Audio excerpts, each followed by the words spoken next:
Good morning. My name is Dave Jung. I'm one of the ear and lateral skull-based surgeons from Mass Sinai here in Boston. I'd like to thank the organizers for giving me the opportunity to speak today.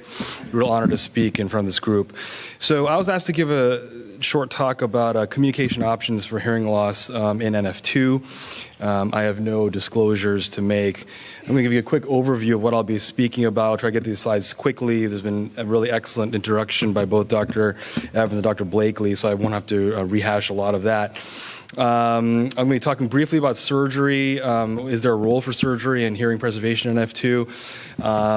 The role of bevacizumab, Avastin, in that in preserving hearing as long as possible.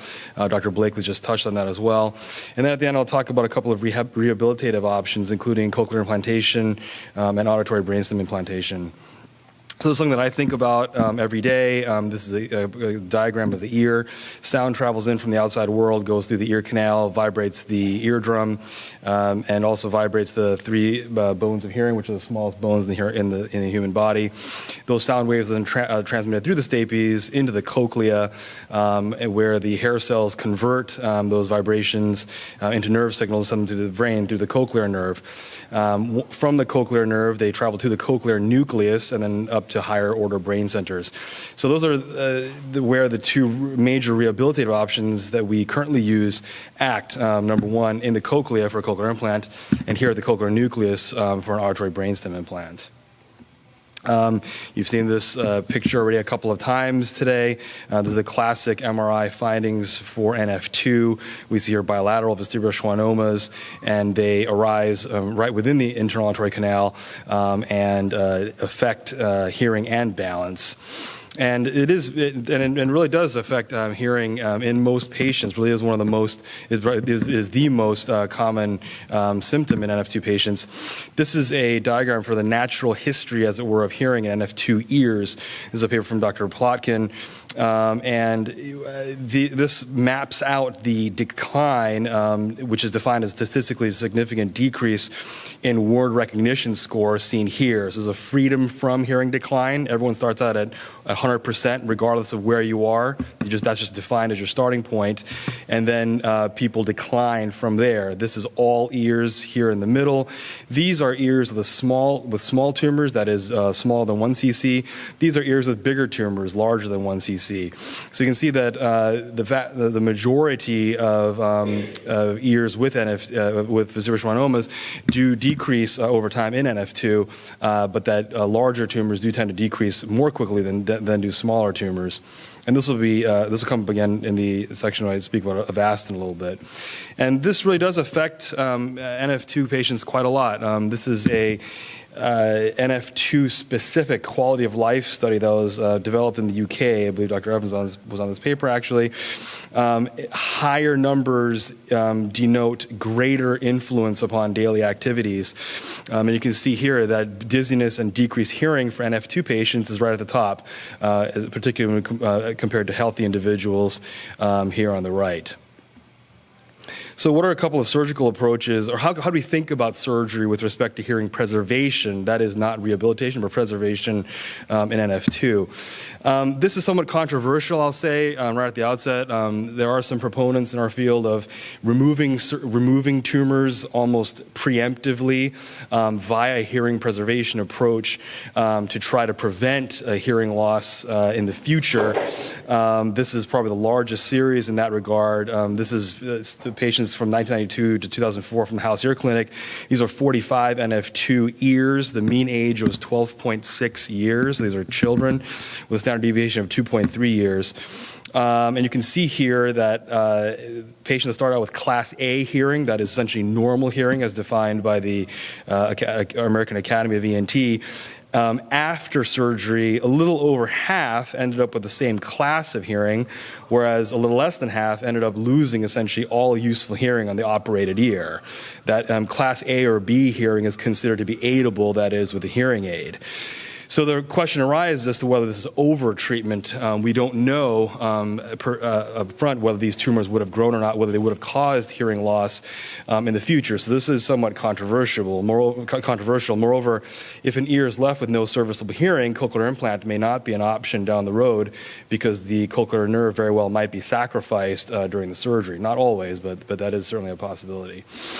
There is another surgical technique that is used in efforts to maintain hearing. That is surgical decompression. So in decompression, the approach is via middle fossa craniotomy. So we go in above the ear. We remove all the bone over the tumor. The thought is to allow the tumor to decompress and provide less tension on the nerve, as it were. And you can see here, these were 34 patients who underwent middle fossa decompression. These were all patients in whom the ear was an only hearing ear in an NF2 clinical situation, and that ear was rapidly declining. So they said, well, why not try middle fossa decompression? And these are the percentage of patients who had some useful hearing preserved, and about half the patients had some useful hearing preserved up to about 3 years out. Some patients, however, did have useful hearing preserved out to 10 years, and still a little bit of an open question as to why some patients do better than others in this regard. I'll only speak very briefly about radiotherapy with respect to hearing. Dr. Blakely has already touched on this. As she mentioned, approximately 50% achieve control of tumor growth, that is. Size, a little bit of a misnomer here, I apologize, at 5 years. However, long-term hearing preservation is really quite poor in the 40% range. There's a small but real risk of radiation-induced malignancy, as Dr. Blakely mentioned.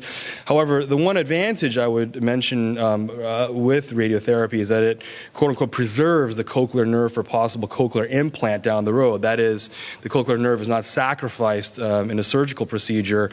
There may be still some fibers that travel through the area that can be stimulated with a cochlear implant.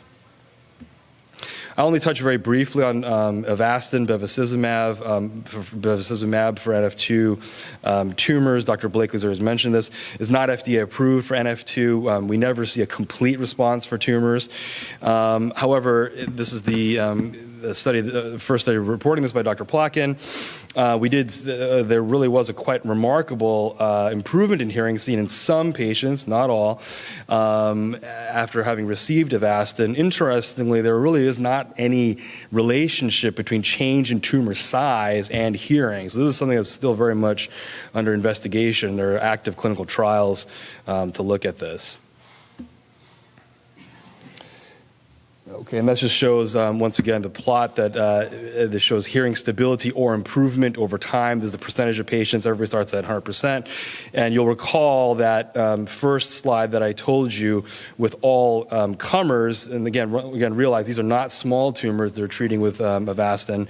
Pretty much out here, the percentage of people with hearing improvement would be very, very low. Okay, so I'll move to the next section of the talk, which is describing a couple of rehabilitative options for hearing. What do we do when there's no useful hearing left in the ear in NF2?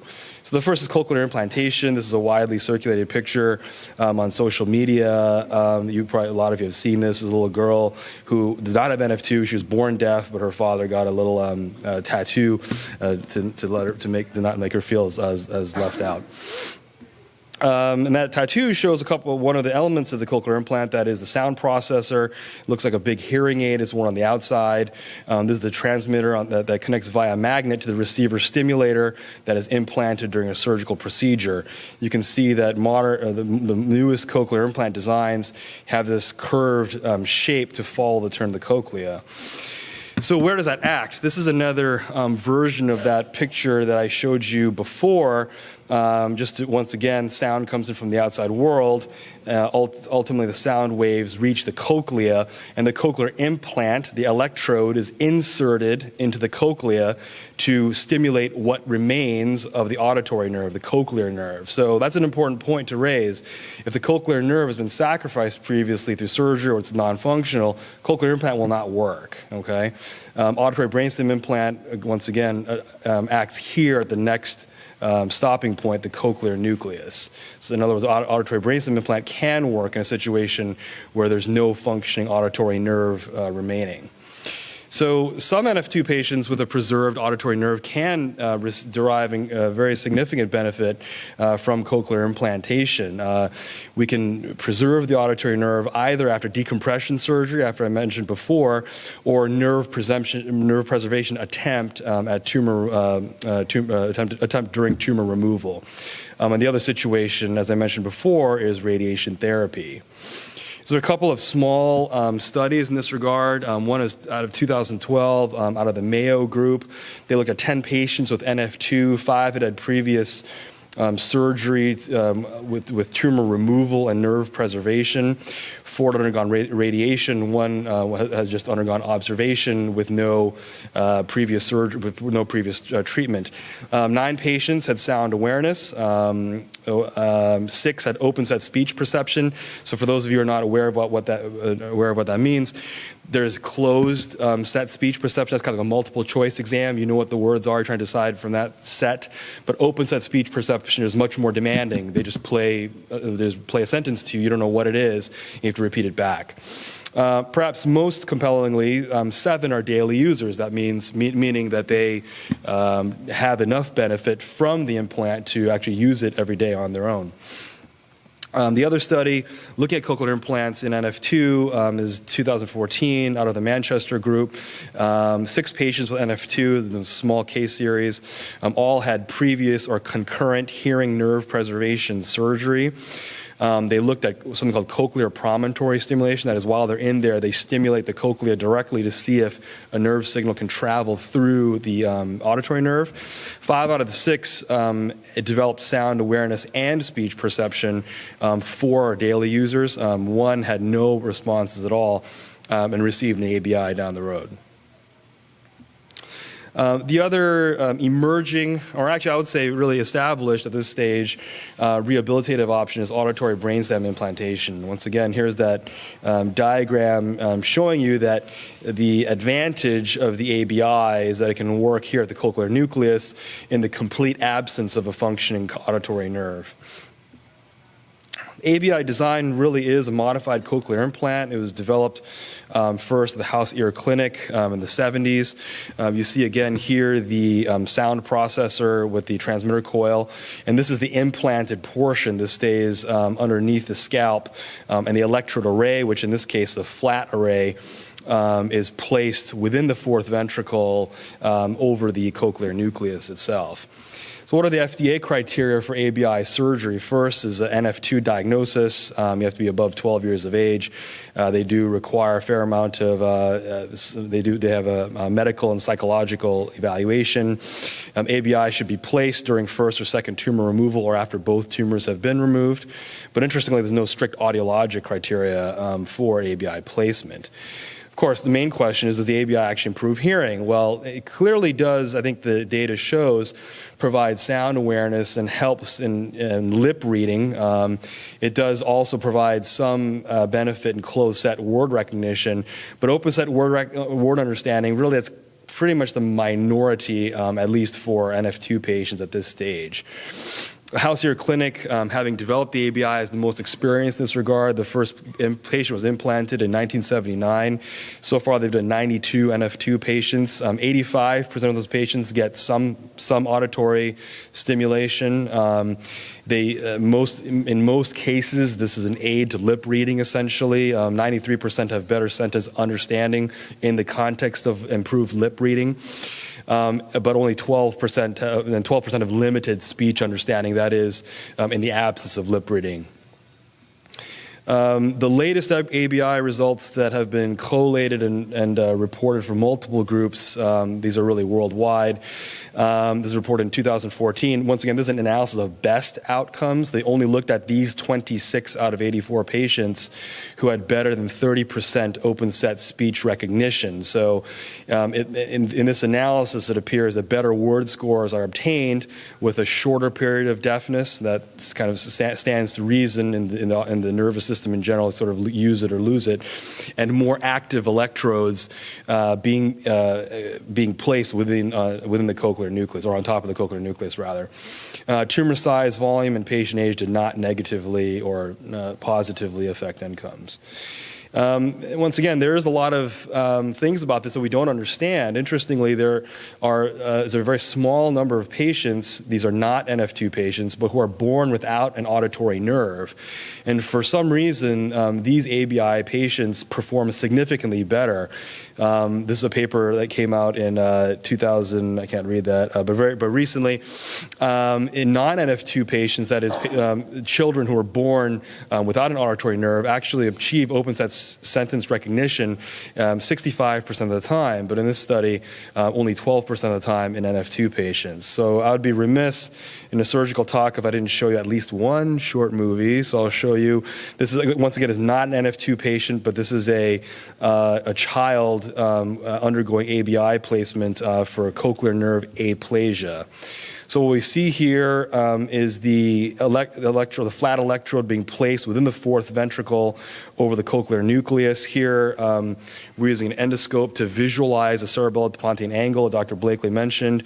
Here's the seventh nerve exiting the brainstem. Here's the 9th, 10th, 11th cranial nerve complex, the lower cranial nerves. You can see the electrode going into the fourth ventricle there. I'll just skip ahead here, and it shows that the child did achieve some sound awareness. This is her mom speaking behind her, and she turns around.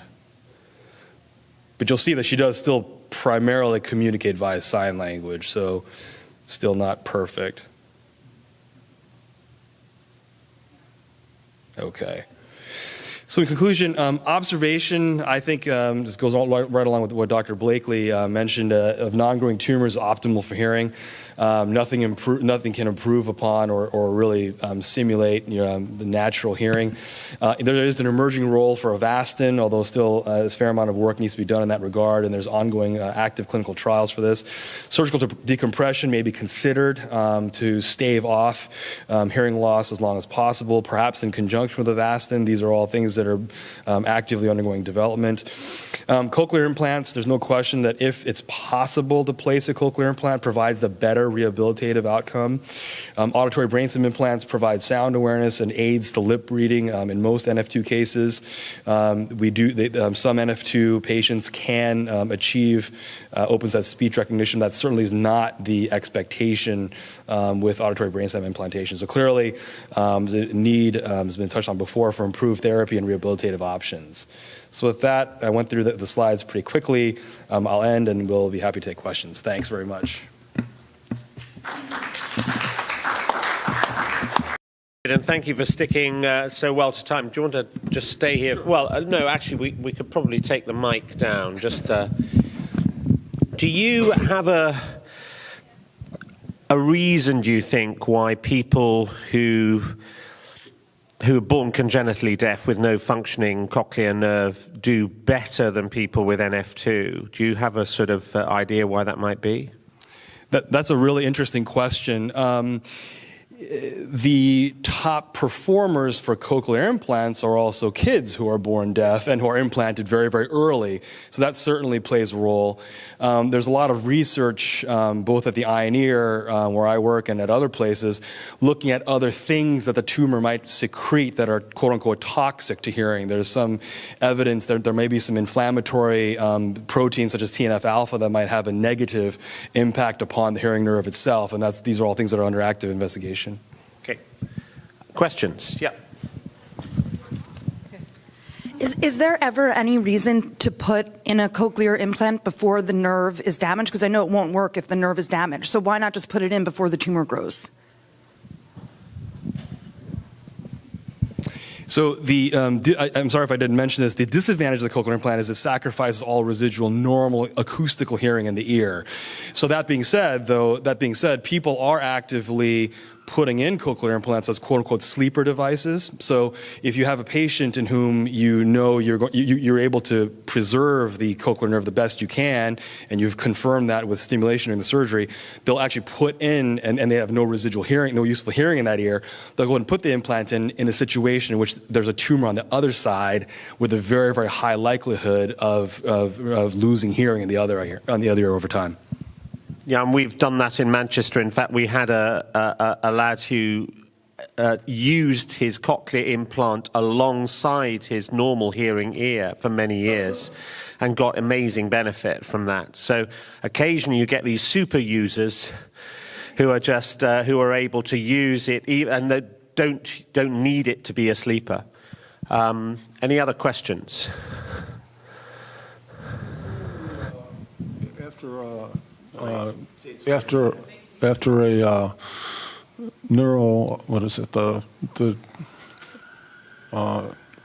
acoustic neuroma, I'm sorry with all the terminology. Once the nerve, the hearing nerve is severed, is there any studies about reconnecting it? Yeah, that's a good question, and there has been some work in that area. David, you're probably best placed to. Yeah, it's a really interesting question. For some reason, the cochlear nerve is actually exquisitely sensitive to being severed in that way. For example, I'll give you a counterexample. For motor nerves, for example, the facial nerve, we reconnect that through nerve grafts and conduits all the time with variable results. But so far, none of that has really been shown to be effective for the auditory nerve. There's something about the incredible fine tuning of signals through that nerve that makes it really incredibly difficult. People are working hard on it, but it's just a very difficult problem. Any other questions? Yep. Will I get in the US relay team? Thank you. Actually, I'm not sure if this is right. I was writing so fast that I may have this wrong. But I know. We were both going fast. And you were going fast too. Good. I believe on one slide you showed that after tumor removal with surgery, about half of the persons lost hearing. What happens if they weren't removed? So that's why that's a little bit controversial, right? Because you're taking a situation where we don't know what that particular tumor would have done. Would it have grown? We don't know. And that's why I think it's hard to propose to a patient or a patient's family, parents really in that situation, we're going to go in and perform a surgery in which today there's a 50% chance you're going to lose all useful hearing in that ear. But so then the question becomes, how well can you map out the future behavior of that particular tumor? And like Dr. Blakely mentioned, that's really where, future biomarkers, tumor markers are really going to be important. Great. Anyone else? Well, I think we're just about on the coffee break. So thank you all, and thank you for coming and listening. And sorry we did go a bit quickly with too many slides. Okay, thanks.